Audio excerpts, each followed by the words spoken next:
Okay, ready? So let's just, we're gonna do take one. Hey, Mom. Hi, Al. I'm not, I'm 6 I feet. guarantee they, should we get further? I'm fine with that. What are we calling this? Quarantine reviews? Board reviews.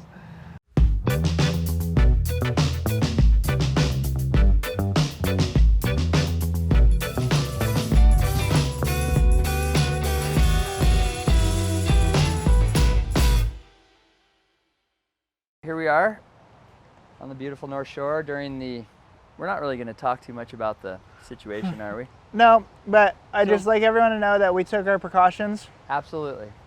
We've all been self-quarantining, and Pyzel came over and hasn't gotten I took this off much my closer. mask, and I got my hand sanitizer. I'm the only one to touch the boards. So we're doing this properly, and we do care because it's smart to be smart, right? Yes. Okay. So we want to talk today about a little bit about the ghost and the shadow. Yep. Take it away. Basically, these are the two boards in the last, like, what, 3 or 4 years? The shadow came about later, but the ghost kind of came about. think it Let's was just start with the ghost. 2017. 2017? Well, end of 2016 was when I started riding a ghost. And I think my first ghost was a 6'2".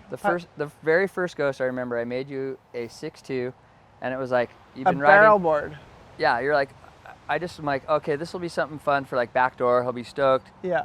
Shorter board, less nose, all this, and then it would be something that would be like good for like driving through tubes, easily maneuverable, all the stuff. And then I gave it to you, and I didn't hear anything. I didn't ride it for a while Yeah. because I think we were going through the Triple Crown and stuff, and yeah, so I started riding it. I remember a back door on like a pretty clean day, and I was coming out the barrel and able to do like turns that felt really good.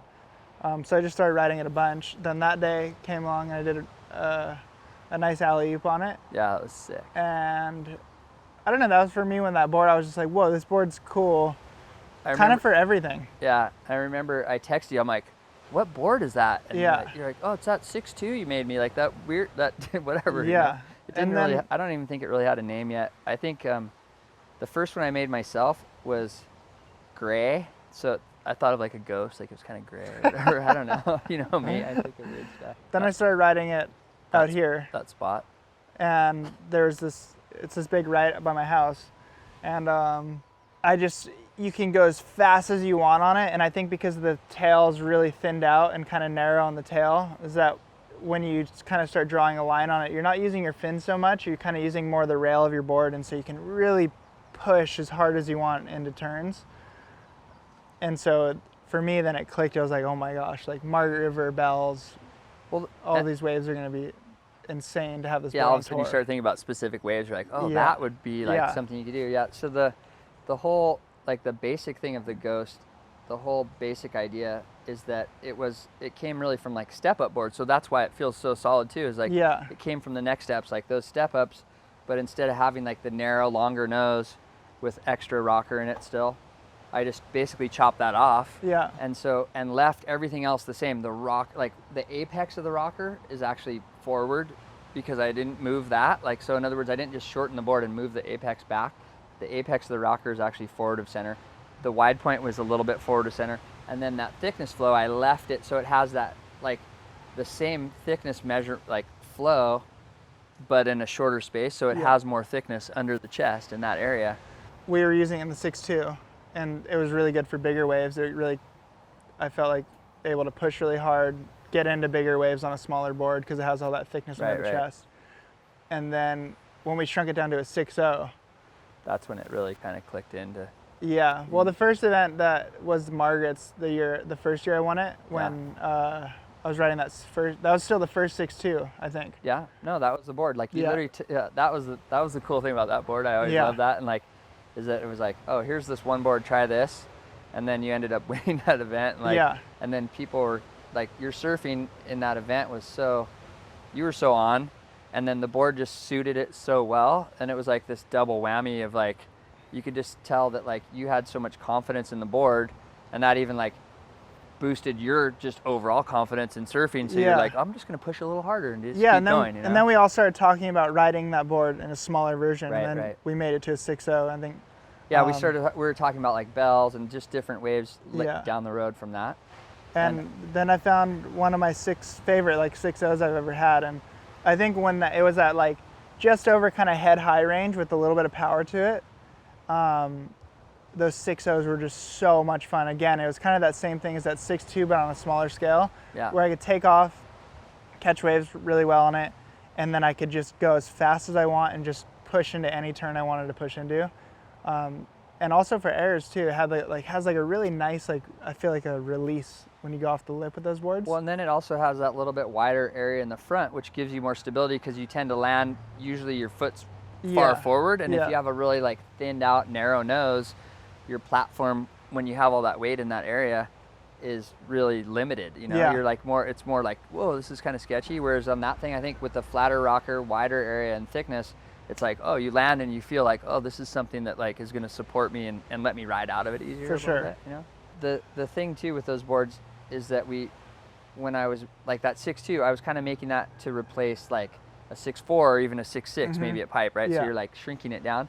And so the same thing, like you ride a 6.0, even though you're tall, it's actually shorter than you, you know, but it has enough of a parallel outline in the rail that from the wider nose that it actually has like a longer driving feel to it, but then the shortness of the board compensates for that and keeps it loose and like maneuverable and fitting into like a little tighter zone. Like then we started trying to apply it to really small waves by making an epoxy version of it, and that worked pretty well at lowers and stuff. That lowers one, It was really fun at lowers.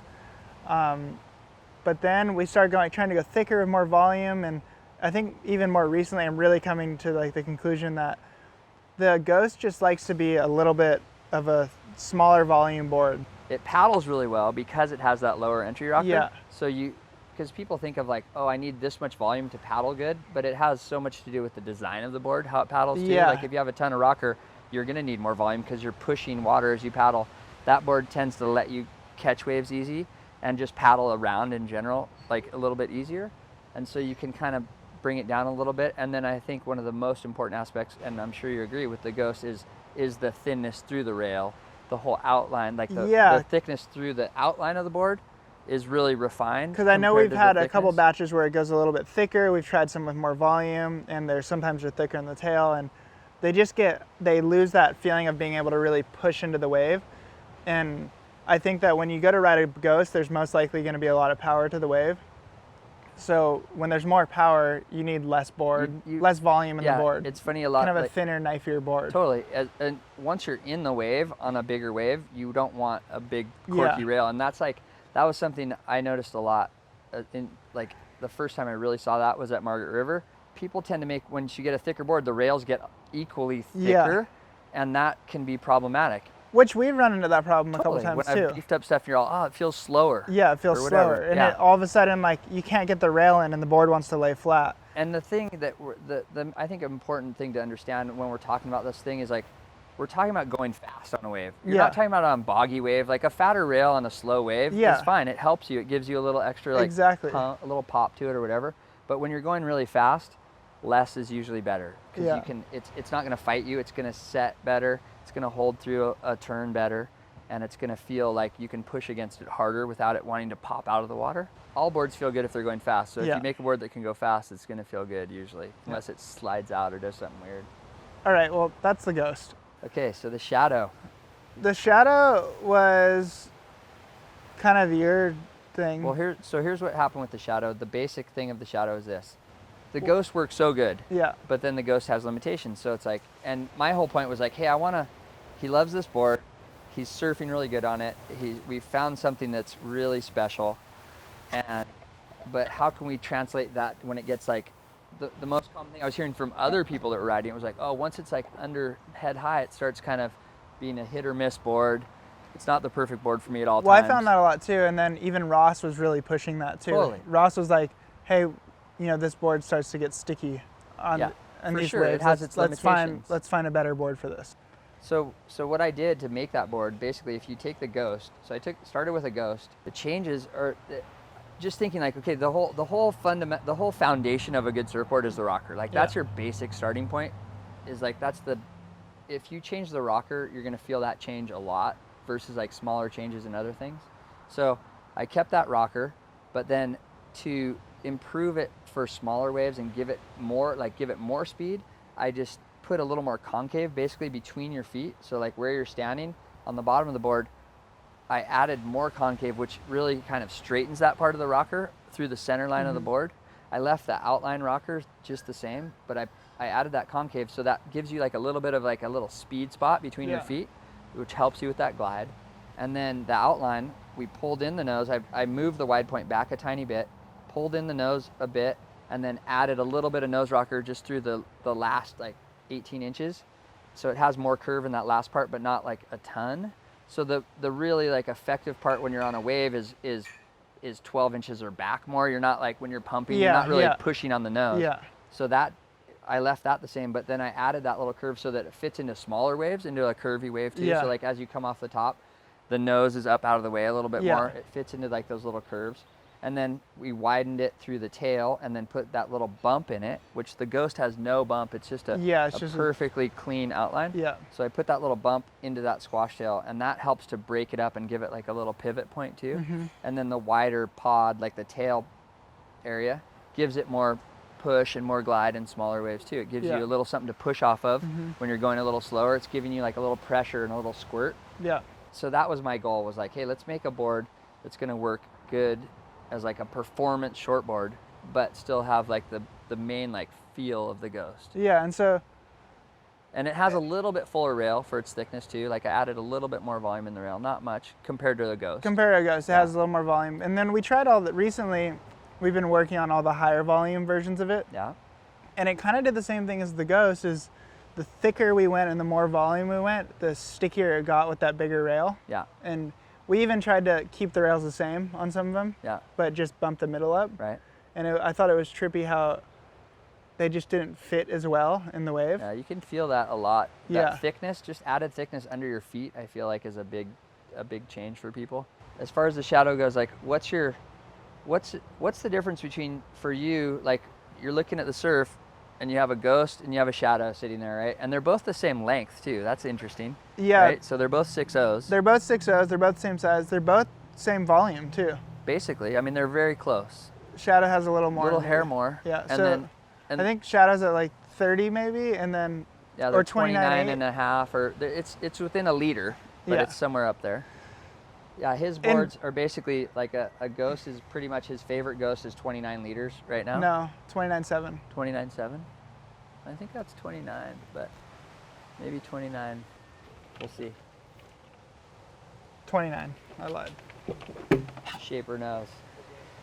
And then this one just says 29.5 plus. Yeah, remember now, so we went through a little issue we don't really know what that means, but we went through some times last year when you guys it's somewhere above 29.5 liters. Right, so that's from last year that I shaped it, and now I'm going very precise on every little measurement and honest too. No fudging.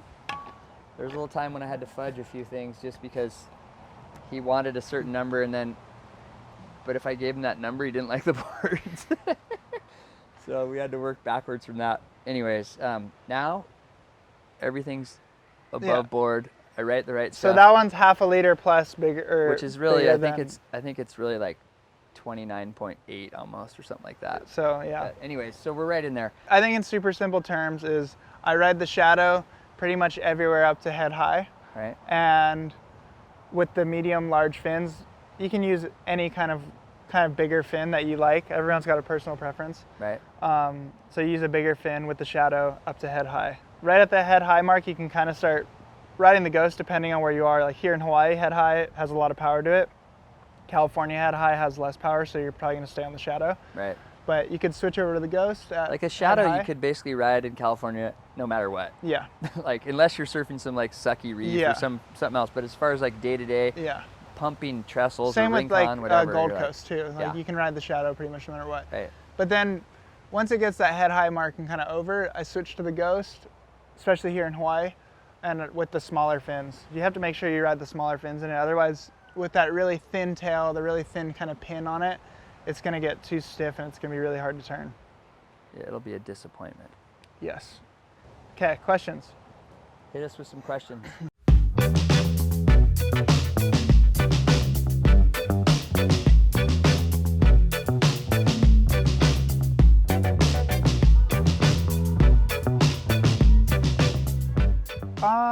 It's hard to say what I'm the least concerned with, but I think what I obsess over, I could say what I obsess over the most is the rails of Yeah. a board. Like for me, it really has to have this like knifey rail with a kind of flat deck. That for me is kind of what I look for in a lot of boards. I remember for a long time you're like obsessed with like this area. Yeah, it's like, the you know, it area has like to right have, up like, above. you would like describe it. It has to to be me. like flat. It's just see how this one's like this, and I'm like, yeah, it looks kind of like that other one. So if the rail's really thick, it just makes the board really sticky. If it's too thin, it's really unforgiving and you're gonna go really slow. You're gonna be catching all the time. Yeah. But so finding that right, kind of whatever is right for you and in that rail thickness, which is gonna allow you to kind of hold your turns and skate through flat spots and things like that. Yeah. Okay, next question. All right, let's hit a new one.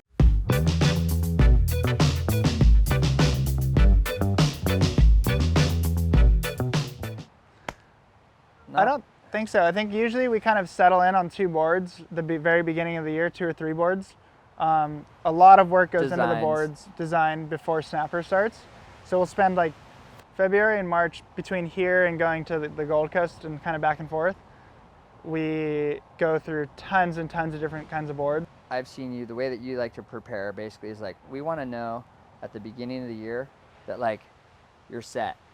And then another thing that you do, we is like the ABC boards. He'll take a pen, a little Sharpie, and like note like, hey, this is like the one, like this is the A board, or I think that one's A plus plus plus. No, that doesn't come out of the garage. The right other now. one's in the garage. It says So- A plus plus plus. And then, so that's like when you get like a magic board that's like, this is the one. And then that's where like my challenge comes in, where it's like, okay, we already know the design and everything. It's a Ghost, it's 6.0, these are dimensions. But then it's like the tiny little details. And that's where I'll take that A plus board down to my factory. I'll cut some boards off that same file. Yeah. And then I'll have it in my shaping room. I'll make rail templates off of it so that I'm matching the rails. Yeah. And it's tricky because when you make a rail template that matches a glassed board, that's thicker than a unglassed board, and I'm trying to match it to a glass board, or to a blank. So I'll line it with tape. I put 5 layers of masking tape, and I measured it, and I measured it versus the thickness of glass off a board that I broke, and like peeled the glass off it and measured it with my digital calipers. Seriously. And so I figured out how many pieces of tape it Says the takes. guy who writes 29.5 plus liters. Hey, I have my detailed part of me, believe me. So when we go to a comp, I usually have my A and B boards no matter what. Sometimes we'll have the C board, but we travel with an A, B, and a C. And then the C boards will be the ones that I free surf on. Yeah, you just go surf and you're not worried In the about mornings it. It feels and good, that I'm warming it feels up on. familiar. It might And not the- feel as electric as the best one. And then the A boards are what I ride only in heats, pretty much. Yep, next question.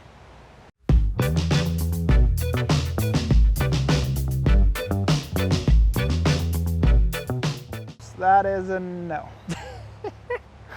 I have nothing against quad setups. I Well- think they're really cool for down the line waves, Yeah. but sometimes they just, for me, they track a little bit weird. All my big boards All your though, Cadillacs, like all the big wave boards Yeah, are like quads. all the big wave Once boards we are get quads. into like 8 feet But and over. pretty much pipe boards, everything that I have here, nothing is quad setup. I think I maybe made you a board with like a 5-fin setup one time in it, and you're just like appalled. You're just like, oh, why would you do that? I don't even want that board. Like it just looked like heavy to you or something, or like too much It going was on. excess weight. Okay, next question.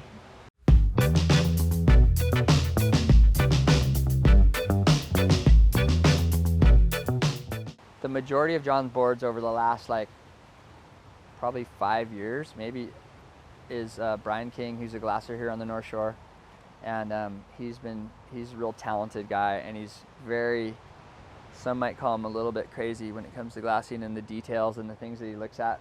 And we've been using him because of his abilities, and then he's also like, he just pays attention to things. And then when he's glassing, if we consistently have him glassing John's boards, that's just a variable that we don't have to worry about. Like if you use all these different glass shops or even different guys within a shop, sometimes they're just doing things different ways. They pull the cloth, like Brian has his methods where he's twisting the cloth a certain way because he wants it to flex a certain way. Like he's very aware of what he's doing. And then even the materials he's using, like the same kind of cloth, the same thing.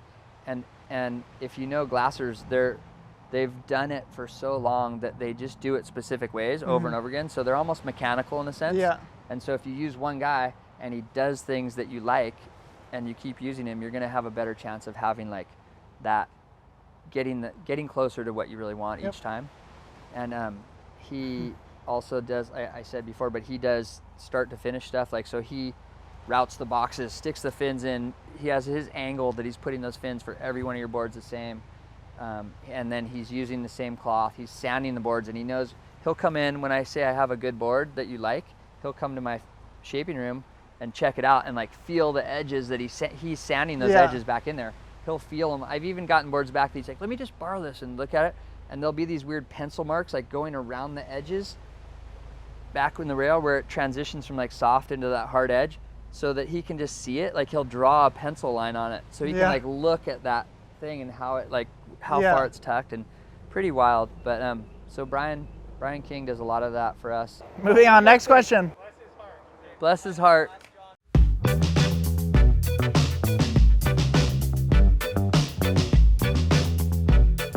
I'll just touch on it and then you can talk about what you like. But one of the things that I notice, sometimes people make the mistake of thinking like bigger waves, bigger fins. Yeah. And it's really kind of the opposite. To me, it makes more sense. Like the bigger the waves, the less fin you need, because a big fin is giving you more lift and drive.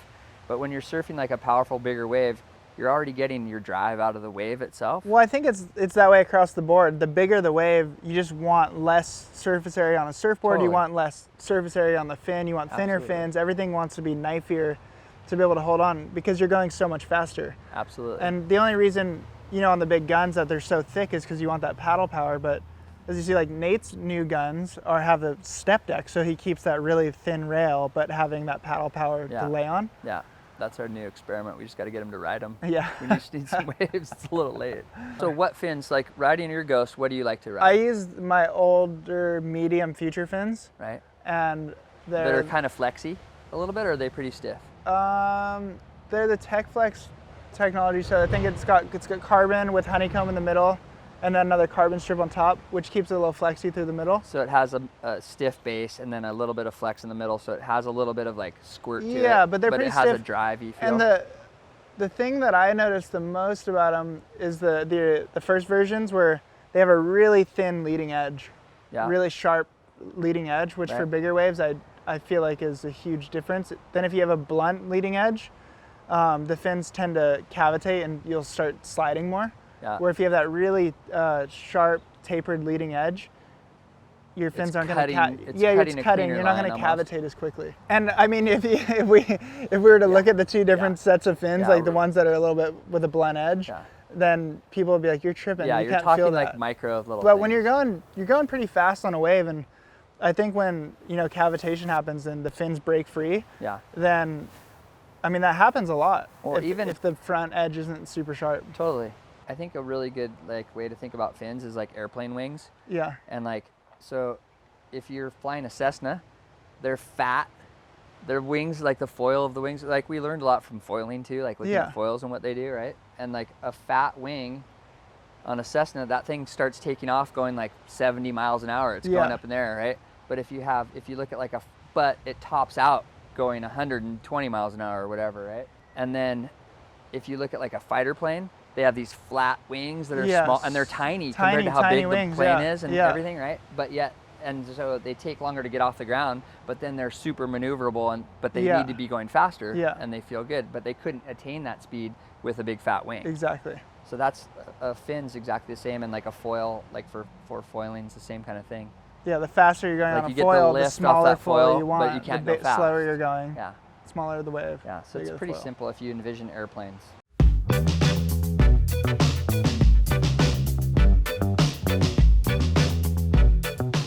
The last couple of years I've been really starting to like the EPS epoxy boards, and to be clear, these all have stringers in them. They're made with the EPS foam with an epoxy resin. And they're nice because they come out really, really light. They're a bit more durable than the PU boards. The resin is stronger, The resin's stronger. more durable. for Yeah, sure. and so just I think in small waves, that lighter weight, just you're always going to get more speed kind of out of that lighter weight. You're moving. You don't have as much power pushing behind you, so it's less to move around.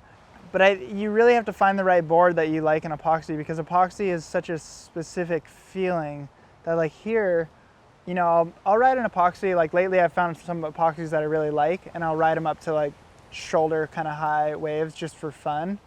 But in a heat, realistically, I'd probably only ride an epoxy if it was like knee-high, tiny little waves, and I'm just trying to get speed going. Epoxies don't, or for me so far, is like they don't have that drive that I get from a PU board.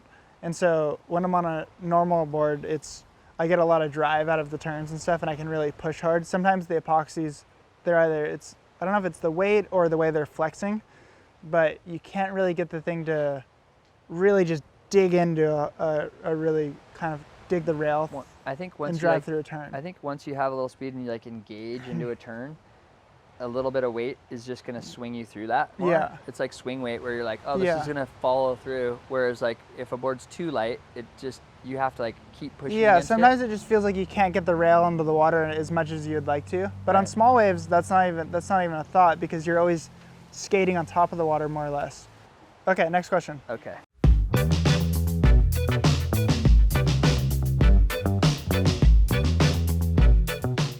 I haven't played around with stringerless EPS too much, but the boards that I have gotten, I really lose that feeling of being able to get the rail in the water.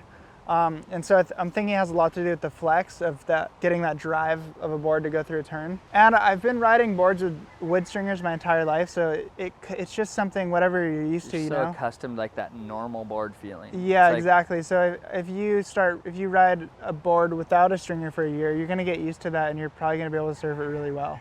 Yeah, if you had nothing but epoxies from here on out, you'd probably be like, these things are insane eventually. You'd be If like, this I feels think great. if we had enough time to move away from the wood stringer boards into the newer kind of tech that they're doing, I think I would love to try to transition my surfing into that, because they just last longer. The wood Well, like stringers the lose. carbon boards that we did, and like, Yeah, the carbon well, boards. and that's something we're playing with, like adding not a wood stringer, but something into that. Yeah. And we'll see how that feels too, you know?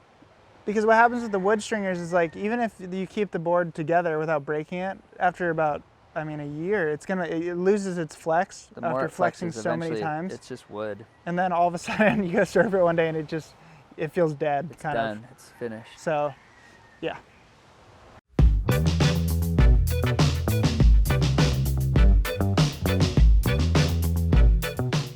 My Hossegor board is that Ghost 6.0 right there. Actually, it's both of these boards, but most likely it's the Ghost 6.0, just because Hossegor has a ton of power, kind of similar to here in Hawaii. And then if it's really small and we're at some fun little small bank somewhere, I'd probably transition over to the Shadow. One little Hossegor moment is that one year when you had that heat, it got a lot smaller, and you had that heat with Keanu Asing, Yeah. and you stuck to your good wave board. Yeah, and that I was, had to watch that that online. was an eye-opening moment. That was like that's what I mean by when you're like, and I think you've obviously, that was a long time ago. You've gotten a lot, you've learned a lot since then. But Yeah. like that was so frustrating for me. I'm like, why? No, not that board. Like I knew you had a board that I at the time that I thought would work better in those waves, and I'm like, don't stick to that. Like I'm watching it, like why? You're like no. Yeah, so I'm There's- getting better at using the equipment for those certain types of waves. And Ross has been really helpful with that too. Like I Yeah, think Ross it's has nice. pushed that a ton. He's kind of like our middleman sometimes, where he's like, he'll whisper in your ear about something, Yeah. or we'll whisper in my ear Yeah, about something, yeah. and then we'll kind of like, okay, try this, and then it kind of works out. Pyzel, I had this great idea today. Yeah, yeah. I had this great idea that Ross texted me this morning. Okay, next Yeah. question.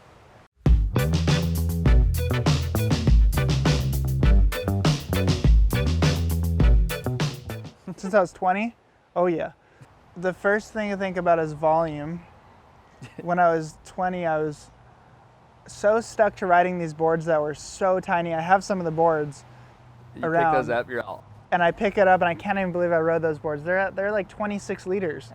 So And we've added. You weren't like smaller when you were 20 than you Yeah. are right now. Yeah, I was like the same weight. People are just like, what is Riding going these on? tiny boards. But that's just from growing up here in Hawaii.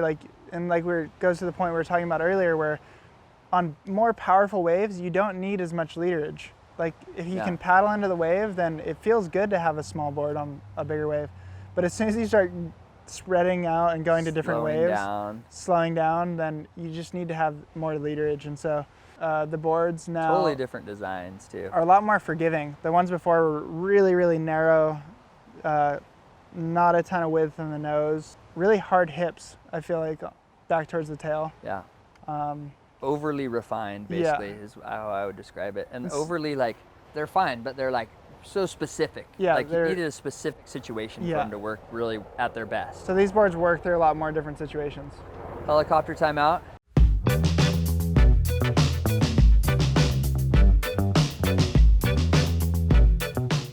Kalohe wants to know why I won't let him try my boards. That's a lie. It's a bold-faced lie. We were trading boards last year, but I can only let him try certain boards. I let him ride welcome to try C-grade. Kalohe's one of my biggest competitors. That's funny. It's funny so I have to be careful what I let him try and what I don't. We traded boards though last year, and him growing up in California and me growing up in Hawaii, we kind of come from two totally different backgrounds of like what we like in boards. And so it was kind of interesting. We were at Bell's surfing really small waves, and I tried one of Kalohe's boards, which is a Mayhem. It was shortened up and really round, kind of skatey board. It was a little bit too small for me, but I could really feel it in these little waves we were riding at Winky Pop. Right when I came home from that trip, I started talking to you about that. And then that's when I asked for that shortened down, wider epoxy. So we just took one of my boards that I like a lot and kind of put that idea to it, shortened it up, made it wider. Squashed it a lot, and made it out of epoxy, and I love it. It's one of my favorite epoxy boards now. So thank you, Kalohe and Matt Bialis. There you go, see? Always learning.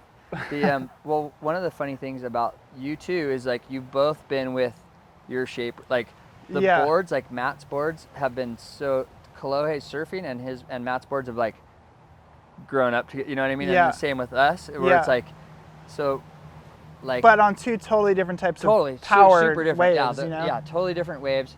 I look at Matt's boards all the time. I know I'm good friends with Matt, and like he's a great shaper, but his boards are so different from mine. Yeah. But then there's other things, like Matt and I did a project together where we made a board together. Like we each put in like a little piece at a time. Yeah. There's stuff of his that matched up with things I'm doing, and it's not from me like measuring his boards or anything, but it's like we have similar. I think every shaper has like there's crossover. You know?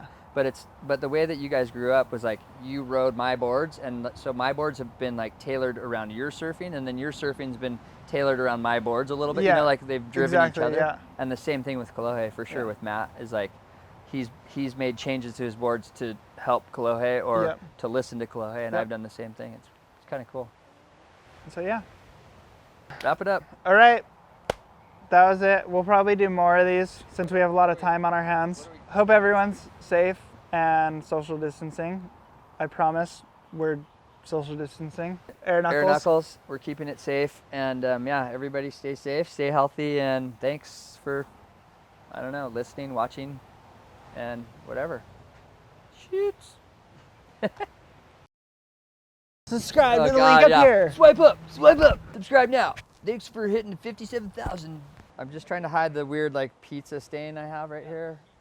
I've just been wearing, we're in quarantine, I just wear the same shirt every day. Fuck it. I'm gonna go home and scrub my body with bleach.